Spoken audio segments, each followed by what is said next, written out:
네, 안녕하십니까. 동학개미 구독자 여러분들, 성북개미입니다. 오늘 대한전선 방송 드려보도록 하겠고요. 코드번호 001440이 되겠습니다. 대한전선 오늘 강보합 아래 마감이 되었고요. 오늘 전반적으로 지수를 한번 보도록 하겠습니다.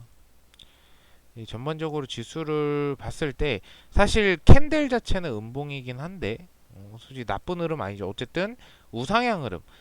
이 지수 자체도 무너진다라는 표현을 쓸 때는 요게 이렇게 꺾어져서 다시 한번 가격 조정이 온다라는 건데, 제가 여러분들한테 말씀드린 게 2600포인트 이상 올라가게 되면 가격이 되게 전반적인 종목들이 다 안정화가 되는 좀 추세예요. 그러니까 결론적으로 봤을 때는 2600포인트가 우상향 패턴으로 있는데, 여기서 이제 요런 식으로 좀 행보가 이어져야 되는 부분이에요. 여기서 다시 꼬꾸라지면 뭐 2500포인트대로 다시 돌아올 수 있기 때문에 요 부분을 계속 유지해주면 좋지 않을까. 코스피 그리고 코스닥도 마찬가지예요.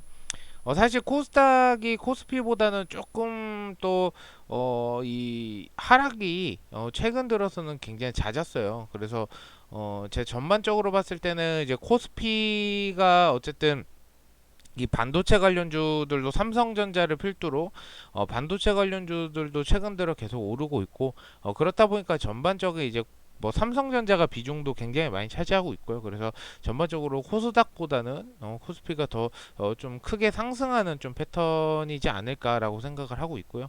전반적인 지수는 좋습니다. 뭐 달러도 굉장히 약세로 되어가고 있고, 인플레이션 부분도 이제 금리 인상이나 이런 부분에 있어서 조금 이제 상승을 멈추고 이제 금리를 오히려 조금 낮추자라는 의견들도 계속 나오고 있는데, 한 가지 이제 우리가 인플레이션으로 인한 빅스텝을 밟았다면 오히려 이 반대도 걱정을 해야 되죠. 베이비 스텝이라고. 이 빅스텝 같은 경우에는 이 경기가 침체, 그 물가 상승으로 인한 금리 인상을 시키죠. 오히려 돈을 쓰지 말아라. 약간 요런 부분이라고 보시면 돼요. 근데 이제 이 반대가 돼 버리면 너무 돈을 안 써버리니까 이 경기가 완전히 이제 좀 침체가 되는 거죠.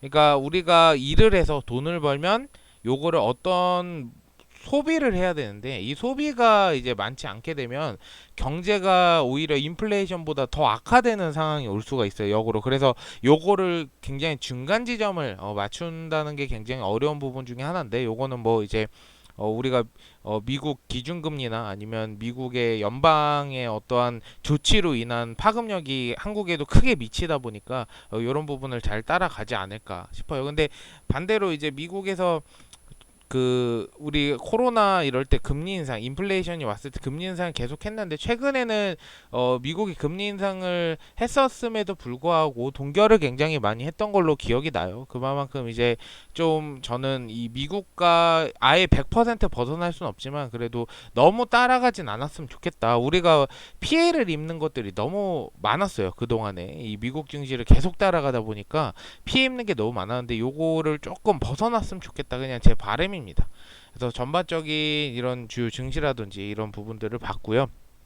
그리고 대한전선 오늘 종목별 매매 동향 한번 살펴보도록 하겠습니다.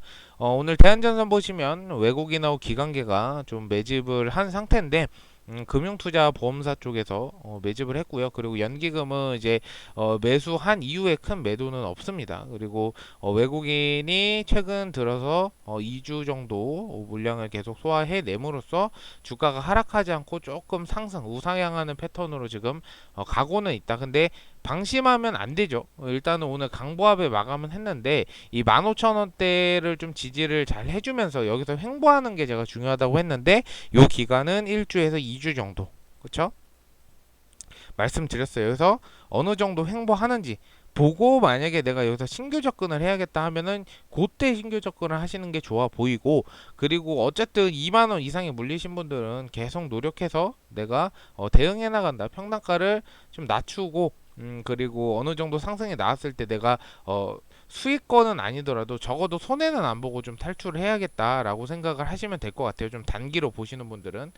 근데 이제 좀 내가 장기로 본다. 나는 장기로 대한전선 목표가 뭐 2만 원, 2만 원 또는 2만 5천 원 까진 절대 안 팔 것이다 하면 그냥 장기로 가져가는 거겠죠. 근데 어제도 말씀드렸지만 대한전선이 어떤 지금 명분이 없어요. 그래서 사실상 주가 올리기가 쉽지가 않고 이 전반적으로 봤을 때도 사실 18,000원까지는 이 매물대가 많이 없습니다. 실질적으로. 그래서 18,000원까지는 쉽게 도달이 가능해요. 어떻게 보면은 여기도 병합 전에 도달을 했었고요. 근데 이 이상으로 올라가려면 진짜 큰 명분 어떠한 이슈 모멘텀이 와줘야 됩니다. 그래야지 좀 큰 상승이 가능한데 요 상태에서도 저는 이제 물량 소화라고 좀 세력들의 어떤 물량 소화라고 좀 생각을 굉장히 크게 하고 있기 때문에 꾸준하게 이 천천히 진짜 기다림의 미학으로 느긋하게 봐야 됩니다. 그래서 시간을 여유를 두고 보자.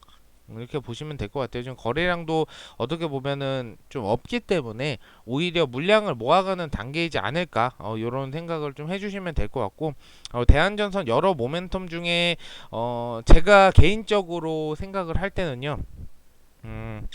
이 첫 번째는 이제 원전 이슈가 한번 사이클이 돌 것 같다라는 예감이 들고 두 번째 만약에 순서대로의 이슈가 먼저 터진다라는 걸 가정했을 때 두 번째는 2분기 실적을 통해서 만약에 실적이 전년 동기 대비 또 좋아진다면 요걸로 인한 이제 주가 상승 충분히 저는 가능할 것이다 라고 생각합니다. 그리고 세 번째는 솔직히 우크라이나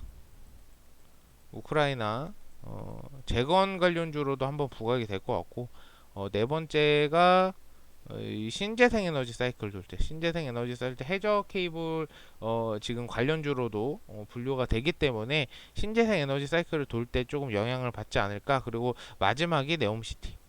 그러니까 네옴시티 같은 경우에는 왜 제가 마지막으로 뒀냐면 사실상 케이블이나 이런 전선 설치 같은 경우에는 좀 어느 정도 뭔가가 지어지고 마지막 단계라고 보시면 돼요. 그래서 이 완공까지는 아니더라도 그래도 거의 마지막 단계 부분이기 때문에 이슈가 나와준다고 해도 당장에 뭔가 실적으로 반영되는 게 없고 좀 멀리 내다봐야 되는 부분이기 때문에 완전 뭔가 계약을 했다. 뭐 이제 뭘 어떻게 해서 뭘 어떻게 구체적으로 진행을 할 것이다라고 나와주면 당연히 부각이 되면서 상승이 가능하겠지만 그게 아니고서 네옴시티 이슈가 나온다고 해서 사이클이 네옴시티 관련주들이 막 올라요. 그렇다고 해서 대한전선이 엄청나게 크게 폭등하진 않을 것이다 이렇게 판단하고 있기 때문에 요건 좀 추 지켜봐야 되는 부분인 것 같습니다. 그래서 이 부분 참고를 해주시고 제가 항상 대한전선은 방송 드리니까요. 여러분들 대한전선 궁금하신 거 있으면 유튜브 댓글에 질문 남겨주시면 좋을 것 같습니다. 그리고 가끔씩 이거 물어보시는 분들 있어요. 유튜브 하면 이 광고가 앞에 나오잖아요. 근데 약간 주식 뭐 그 뭐죠? 그 검색기인가 아무튼 뭐 프로그램 같은 거 그거 홍보하는데 그거 절대 하시면 안 됩니다. 저는 대부분이 그런 것들 믿지 않기 때문에 뭐 각자 판단하시는 거지만 믿지 않기 때문에 그런 거 물어보시는 분들이 계세요. 광고 일부러 요런 걸 넣냐 그러니까 요거 랜덤으로 넣어줘요 유튜브는. 그래서 이 부분 참고하시고 보슬비님 감사합니다. 네. 너무 힘들더라고요. 이거 왔다 갔다 운전 6시간씩 하고 힘들더라고요. 서광섭님 감사드리고 혜정님 감사합니다. 창수님 감사드리고 태연맘님도 감사드립니다. 준규정님 감사드립니다. 처음 뵈는 것 같은데 이름이 좀 독특해서 성씨가 어쨌든 감사드리고요. 선영님 감사드리고 오공님도 감사합니다. 미소천사님 감사드리고 8881님도 감사합니다. 킨루비님 항상 감사드리고 김형민님 감사드리고 김용술님도 감사드립니다. 어쨌든 제가 대한전선 계속 방송 드리니까요. 좀 지루한 시간이 되더라도 끝까지 같이 한번 달려가 보는 시간 됐으면 좋겠습니다. 어쨌든 내일도 좀 좋은 방송으로 찾아뵙도록 하겠습니다. 감사합니다.